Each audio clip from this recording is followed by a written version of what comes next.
Hello guys, pag-usapan lang natin ang breaking news. May pasabog nga naman kasi ang bali-balita. At exclusive nga naman kasing pinag-uusapan. Drama series ng Kat din, wala ng pag-asang matuloy. Pero may relasyon pa rin sila. Yan kasi ang mga pinag-uusapan na kumakalat ngayon sa social media. Pero pagkakaalam ko, yung Mexicanong production na gumawa ng Marimar, pumayag na siya sa deal ng ABS-CBN at GMA Network. Nagtagal lang kasi yan dahil mahal ang singil ng production na gumawa ng Marimar. Walang iba kundi ang Mexicano. Yan kasi ang sinasabi nila. Pero alam naman natin kasi, no, nagtatagal ang mga ganyan project kasi may project pa si Catherine Bernardo bilang orado. Pero alam naman natin malapit nang matapos yun. Hindi lang natin alam kung kailan, di ba? Alden Richards, sobrang busy din niya, di ba? Siyempre, alam naman natin nag-aaral si Alden Richards bilang piloto. Kasi yun kasi ang pangarap ni Alden Richards. At ang pagkakaalam natin, si Catherine Bernardo ang nagbigay daw ng scholarship para makapag-aral si Alden. Yan kasi ang mga pinag-uusapan ngayon. Pero ang pagkakaalam din natin, siyempre, hanggang ngayon, nahuhuli pa rin sila. Dahil alam naman natin, hindi magtatanong ang media kung hindi nabubuking sina Catherine Bernardo at Alden Richards. Yan kasi ang breaking news ngayon na kumakalat, or baka nga naman kasi magsisimula ng gawin nila ang teleserye na Marimar. Tulad ng kaabang-abang noon na ginawa nila yung Hello, Love Again. Siyempre, alam naman natin kung malakas pa ba sina Alden Richards at Catherine Bernardo. Siyempre, alam naman natin, survey yan. Siyempre, aalamin talaga ng dalawang management kung apektado nga ba lahat ng tao sa naging resulta ng mga issue na pinag-usapan. Dahil alam naman natin,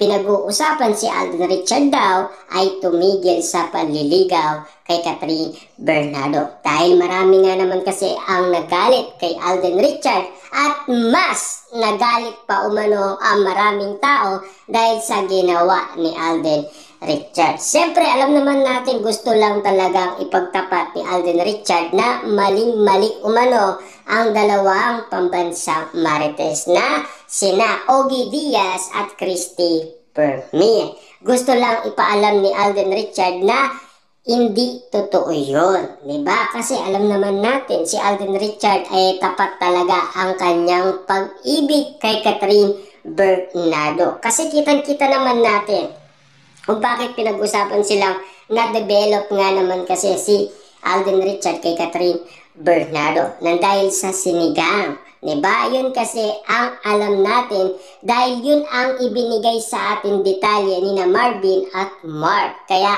alam nyo na siguro kung bakit na-develop ang Kat din sa isa't isa. Dahil alam naman natin, love na love kasi ni Alden Richards ang sinigang. Pero mas na-inlove pa siya kay Catherine Bernardo dahil yung sinigang na hinahanap-hanap ni Alden Richards matagal na dahil ang inahanap niya yung luto ng kanyang ina dahil namimiss niya. Diba?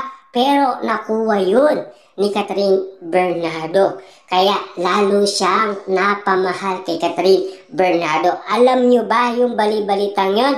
After nun, si Alden Richards naman ang may pasabog kay Catherine Bernardo. Halos araw-araw daw, meron siyang pasabog na bouquet na bulaklak kay Catherine Bernardo. Kita nyo naman, talagang napaka-romantic nang nangyari sa Canada. Kasi alam naman natin, kung hindi sila nagmamahalan, bakit ganun ang resultang nakita natin na sinasabi umano at naririnig natin ibinato ng mga nakakakita kina Catherine Bernardo at Alden Richard. Alam naman niyo siguro, ang ganitong sitwasyon, talagang kung mahal nila ang isa't isa, kailangan nilang patunayan yon. Kaya pinapatunayan nila sa pamamagitan ng pag-aalaga, pag-aasikaso, at lalong-lalo na si Alden Richard sa mga pasabog na mga bouquet na bulaklak. Karagdagan pa yan, siyempre alam naman natin, napaka-sweet, di ba? At napaka-sweet din naman kasi ni Catherine Bernardo. Bruin nyo, pinagluto na, pinag-serve pa, at sinubuan pa. Yun ang pinakamalupit doon. Di ba? Kaya ang inalak kasi ng dalawang nakasama nila sa Hello Love Again, meron talagang namamagitan sa kanila. Tinatago lang nila. Matagal na kasi nilang tinatago yan.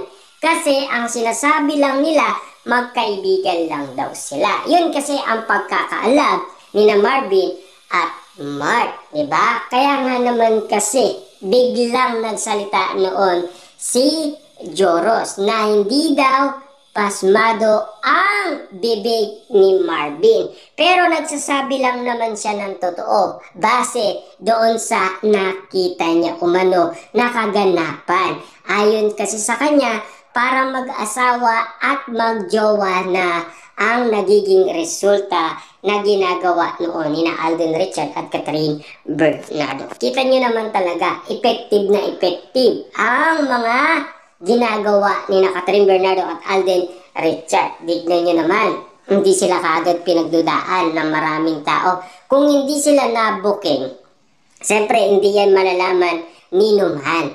Kaso nga lang nabubuking sila kasi meron daw nagsasalita. Kaya nahuhuli sila. At lalong-lalo na karagdagan dahil hindi nga naman kasi nila mapigilan. Diba? Yan kasi ang nalalaman natin na pinag-uusapan ngayon kasi breaking news nga naman kasi ang balita. Kaya ang nakikita natin na pinag-uusapan ngayon matunog ngayon si Catherine Bernardo at Alden Richard. Or baka dahil sa may project nga naman sila. Ayon kasi sa balita, hindi daw matutuloy. Pero iintayin na lang natin. Kasi suggestion lang naman yan ng balita kasi sobrang tagal na kasi. Kasi inahanap na sila ng mga Delulu fans, mga netizens at mga sawsawerang kapitbahay. Di lang natin alam. Kasi marami na umanong ula din na nagsilabasan at pinaniniwalaan din naman kasi ng iba.